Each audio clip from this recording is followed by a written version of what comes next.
Hi dear friends and friendly subscribers, welcome back to my channel. This is Inner Hill Tarot, and today we're going to touch a little bit on this oldie but goldie tarot deck, the Chinese tarot deck by Jui Guoliang by US Games, published by US Games. Okay, so let's unbox this tarot deck first, if it wants to be unboxed. Yeah, so while we opening this tarot deck, I would like to thank you again if you're someone who keep coming to my channel and always comments, like the video and share it. And if you haven't subscribed yet, please do, because that is the easiest way for helping me to keep moving forward, and help this channel to keep on flourishing.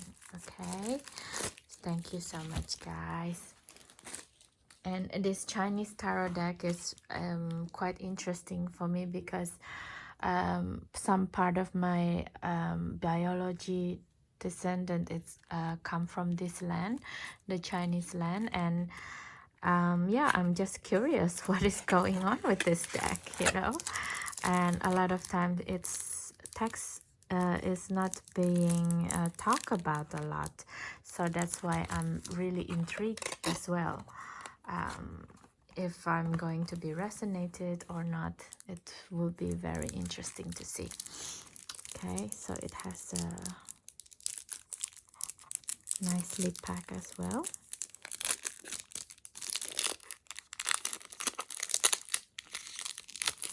So this deck is originally published in 1988 and then got a reprint, reprinted in 2013. You can see it from here in all the US games. It's like this. Oh, it's so beautiful. This is the Apsara. I'm in love already. And like the old kind of category of decks from the mass market, they only do small guidebook, small white flimsy little white book, we call it in the tarot community. So that is what happening as well, and they didn't upgrade it into something else, which is, I guess, fine. I mean, it's not fine because if you subscribe to my channel, you know that I like chunky, meaty guidebook, but it is what it is, right? It's not like a deal breaker or anything. So yeah, let's have a silent flip through at this time around for this Chinese tarot deck, and I will share my personal take on this deck later on. Enjoy.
Okay guys, we just finished the silent flip through of this Chinese tarot deck, and it's very interesting because I don't think this tarot deck also really reading into the energy of Rider White Smith, for example, even though it has all of the same archetype number and the same archetype position of the decks, but I don't think it's read exactly the same like Rider White Smith, and I think it's connecting more with the I Ching, even though I'm not really well versed about the I Ching as well actually, but it feels to me that it's connect with that energy more.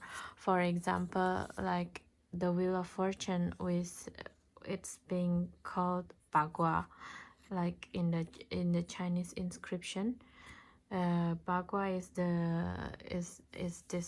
this care that explain what is the elements working means, you know. Some elements is like this is all the earth element, and then there is like all the air elements, something like that, and a lot of it's like in between, the combination of the four elements basically. So yeah, I think the whole deck is more into that, and a lot of the depiction in here, it's in the minor arcana. There's not much youthful energy at all, and it's kind of like remind me that most of the time the people, especially in the ones, you know, all the ones character are older people, and it's kind of enforcing the idea of Confucianism. Basically, you see, like for example, this is like Six of Staffs. It's also like older lady. I think it's a what is the name? I have to reread the name. I'm so sorry, because I'm not really familiar with the calligraphic terms in Chinese language that much. But as you see in the Six of Wands in here, it's also someone older lady who give instruction on how to read the passion, how to deal with passions with for a younger girls. And it's kind of like, to me, I read it quite sexually actually. Basically it's how to handle a penis basically, you know, to me. So I feel that a lot of times the idea of passions, for it's a very Chinese, old Chinese values that younger people have to do exactly as what the older people would like them to do. So it's like following generations of ideas instead of come up with your own ideas. This kind of feeling especially very strong in the suit of wands to me. Yeah, in general the whole suits is like for people who's already in the youngest one is late teens until very old people, and it's also reflective except for this one, of course. This is Nacha. She is something else. In the Chinese folklore realm, she's someone who's I don't know who in the Western world would be compared to Nacha. She's someone who carrying a lot of burden of the family. So she's someone who's come into her family realm, born in this family to stop the karmic energy of her family. Basically, she went to hell to help her mother and stuff like that in the story. So yeah, a lot of Chinese folklore also deal with psychological problems, but it ultimately is always telling the young people to respect the elder and you know, to do things as you're expected to do in society. Basically, that's theme that I read a lot into in this deck a lot. I mean, in general, it's quite enriching, and the graphic is very classical Chinese, with the peonies as a lover. You know, it's very rich in old Chinese symbolism before the Communist Party go to rise in 40s, 50s, 60s China. I mean, of course, the CCP also adopt the ideas of the older China feeling, right? But I mean, this is much older than the current party that rule China, basically. So yeah, that is my personal take. For me, it's a bit hard to work with this deck actually, because it's kind of enforcing the idea of my ancestor about really have to respect your elder no matter what. You know, working and continuing the idea of being Chinese. But what is being Chinese really, right? So this is the constant tug of war, pull and push that I feel when I flipping through this deck. But anyway, if you're also working with I Ching and with the Chinese folklore, please let me know, how do you feel when you work with this kind of deck. Is it, maybe you have like a past life in this land, and does it help you to read? Please let me know in the comments. Okay, so yeah, have a nice day, guys. Don't forget to subscribe, share, and comment on this video or my other videos as well. That's the easiest way for you to be able help this channel to keep growing and flourish. Okay, so that's it for me, and please do have a great day and night anytime you watch this video, and see you in the next one. Bye.